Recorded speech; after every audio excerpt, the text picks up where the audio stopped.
So one of the characters in Walking Dead is Otis. Otis is the bear. He's the only bear in the. Well, he's the bear show. on the TV show. He's a bear in the TV show, but in the comic book, he's not. He's just a skinny country boy. Yeah, but he's a Georgia bumpkin. In the TV show, I got an article here from IGN, and they're talking about Otis, the world's greatest person after the apocalypse, I guess. For one thing, he is very talented. Okay, so here's an article. Here's some right up here. Yes, Otis is dead and gone now. Yeah, he's dead. He died in the a few episodes ago on Walking Dead. But just think about what we've learned about him. He was murdered. Wait, spoiler alert. So spoiler alert if you haven't watched it yet. Well, if you ain't caught up with Walking Dead by now, it's just too late for you. Sorry. Yeah, and we've learned about him and how inspiring he is. Otis is a hunter. We met Otis when he accidentally shot Carl, but lest we forget, he actually was aiming for successfully shot a deer. Successfully shot a deer. Yeah, that's what he did. And the bullet went through and hit Carl. So he's a very accomplished hunter. Next is an EMT. He used to be an EMT. So after Carl was shot, we learned that Otis had been a volunteer EMT with the local fire department. And so one of the episodes, he went with Shane to the hospital just to pick up some equipment like respirators or stuff like that for life support that he would never return from. Mm-hmm. Yes, and he's also a musician. And while Otis is dead and gone, his legacy remained as we begin to learn more about his amazing talents and what a true Renaissance man he was. Glenn, the Asian guy in the show. Yeah. He finds a guitar and wonders if anyone can play it. And guess what? Turns out Otis was the resident musician on Herschel's farm. So he's very talented. I guess he's the minstrel of the group. And also, I think this was also rumored around the in the blogosphere that Otis is a zombie wrangler. If you live in Herschel's farm, you abide by his rules, and it's believed that zombies are just sick people. And so he has zombies locked up in his barn, and guess what? Otis is the one who's wrangling them up, and the doors are closed. So how do you think he could get people up there? Probably he would even wrestle them going up there. So I guess he's that strong. Or maybe they showed it in the episode where they did the dog collar things. Yeah, the dog catchers used to lead them around and stuff. And yeah, I'm sure one of them would open the door and shove them in, and before the rest of them attack. So I guess. But you notice there was no problems with the people in the barn until Shane and them showed up. Yeah. Everything was fine. Everything was fine. That's why. I don't care how hot Shane is. Yeah, and plus he's a bear in the TV show, so that's why he's a nice guy. But I thought it was kind of ironic that in the comic book, Shane doesn't survive. He gets killed very early on in the comic book. He was? Oh, Shane, yeah. In the comic book, he gets killed, but it was that what's his name? Rick goes back and kills him. Yeah. Puts a bullet through his head because in the comic book, regardless of whether you get bit or not, when you die you come back.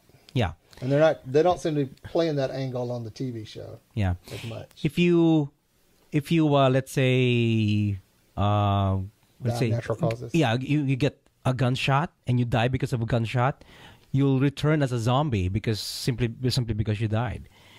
As long as you die, you become a zombie. So that's how it is in the comic book. They should explain that very soon, I guess. I should hope so. I don't know, because see, in the comic book they explained that earlier on that pretty much anybody that was dead comes back. Yeah. But they're not doing that as much in the TV show, so I don't know where they're going with it. Yeah, we'll see. But anyway, so enough of the. But they didn't have the whole CDC thing in the comic book. Yeah, that's not the CDC part. That's not in the comic book. So they had to explain everything, I guess. Yeah. So that's it for actually our geeking out on Walking Dead. Still, we're on Walking Dead. We love Walking Dead, and they're gonna be back when February, I think. Yeah, so it's gonna mid-season break right now. So I'm looking forward to that. Okay, let's move on, Ray, with our next topic. Rick Perry's presidential campaign ad. Mm-hmm. Peeps, come on, have y'all seen this? You can Google it. I think we'll put it in the show notes. Everybody has seen it probably on TV, I guess. But basically, this is what it is. His commercial's called Strong. And he starts off, I'm not ashamed to admit that I'm a Christian, but you don't need to be in the pew every Sunday to know there's something wrong in this country when gays can openly serve in the military, but our kids can't openly celebrate Christmas or pray in school. As president, I'll end Obama's war on religion. Where in the hell did that come from? I know. And I'll fight against liberal attacks on our religious heritage. Faith made America strong. It can make her strong again. I'm Rick Perry, and I'll approve this message. Rick Perry, you're a dumbass. You're a dumbass, Rick Perry. That's just our opinion, okay? People can pray in school now. They can pray anytime they want. What? Nobody's stopping them from praying. They Yeah. can't use that. I mean, I know some schools, they ban open prayer and stuff where people come on and say a prayer over the intercom and stuff like that. But I know where I used to go to school, they don't have prayer time, but they have a quiet reflection time every minute. So people can pray or do whatever they want to, which is what they're doing now. So, but what was even funny is Jesus' response to Rick Perry's ad.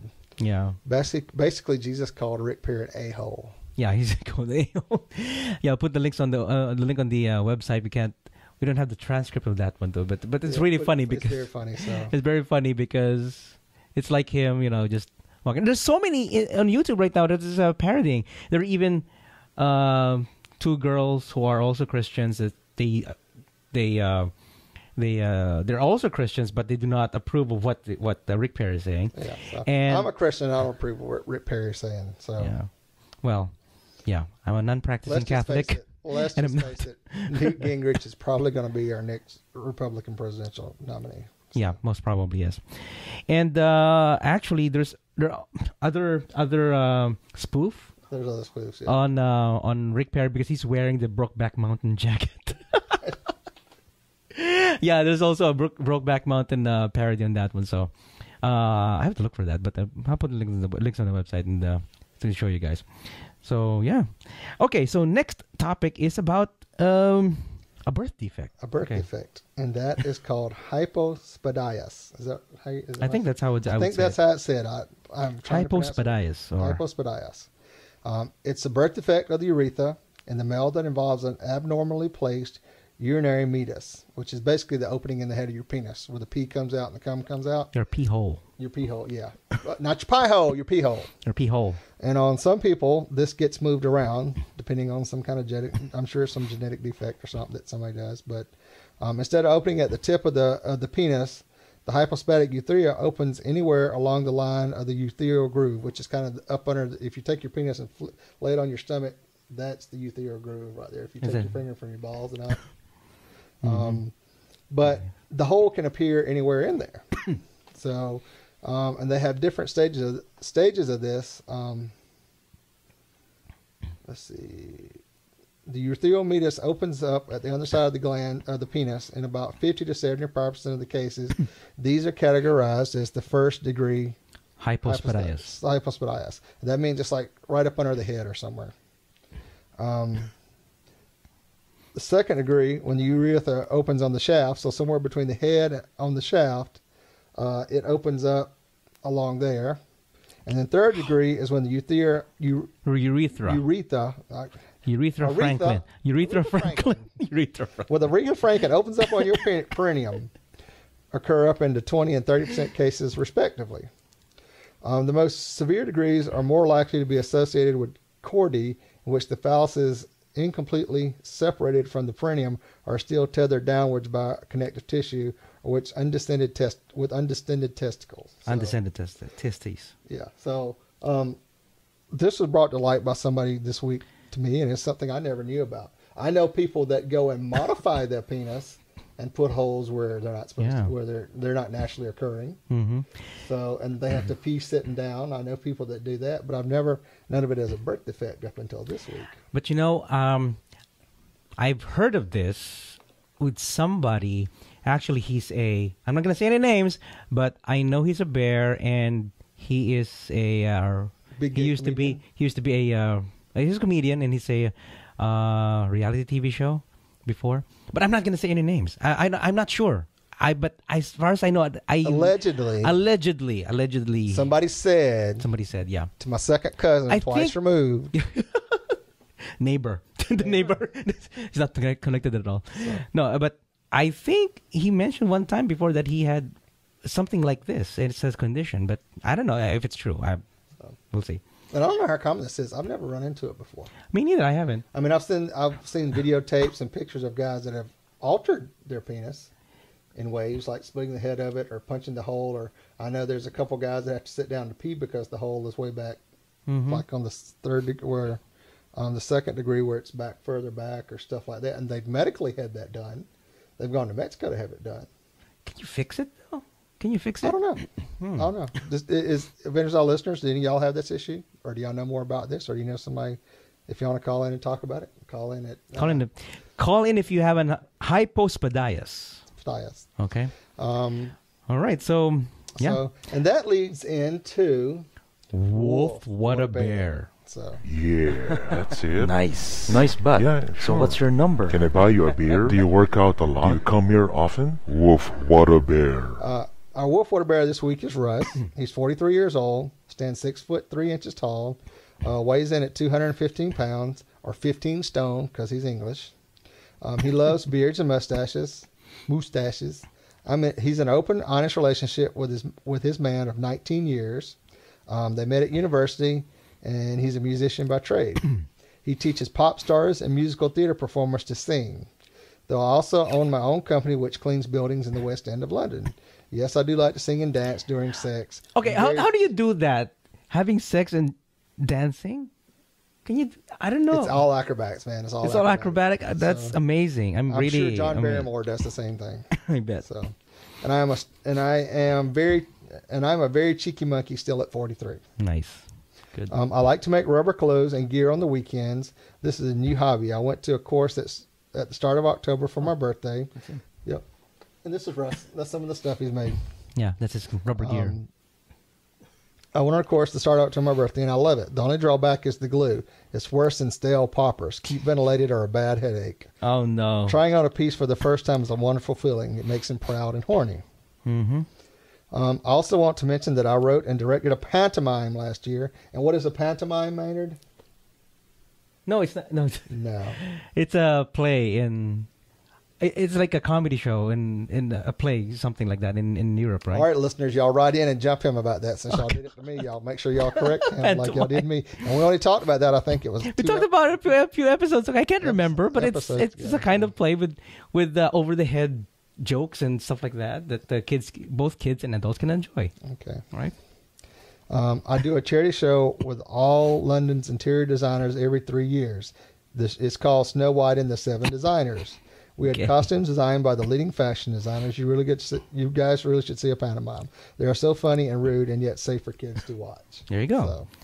So, and Russ also has Hypospadias. Yeah. And there's a link on our page where you can go read his story about him dealing with Hypospadias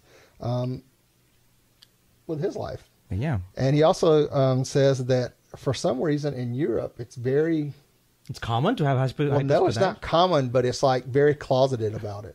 And he said he knows people over here in the U.S. that are more open about it. Oh. So, and since I don't know anything about it, I don't know how to answer that. Maybe some of the listeners that listen to this might know some better. Yeah. Maybe one of our listeners, other listeners than aside from Russ, has Hypospadias. Tell us about it. There's a support group. Even according to the website, his website is hypospadias-emotions.com. There's a support group because of people who are insecure about this, I guess. They have people who message and they share stories about their experiences about having Hypospadias. Yeah, so put links on the website for you guys to check out. Okay. Yep. So, yeah, that's Russ. Thank you, Russ, for being our Wolf with a Bear. Yep. Now on with the gay, the geek, and the bizarre. All right, Maynard, you can do the geek. Okay. The geek or the gay? Let's do the gay first. Okay, sorry. Not scroll down too far. Pardon me. Okay, let's do the gay. The gay. How to explain gay rights to an idiot. Because a certain segment of the... I don't choose to be this way. Of the population still connects marriage equality with being able to marry anyone and or anything you want.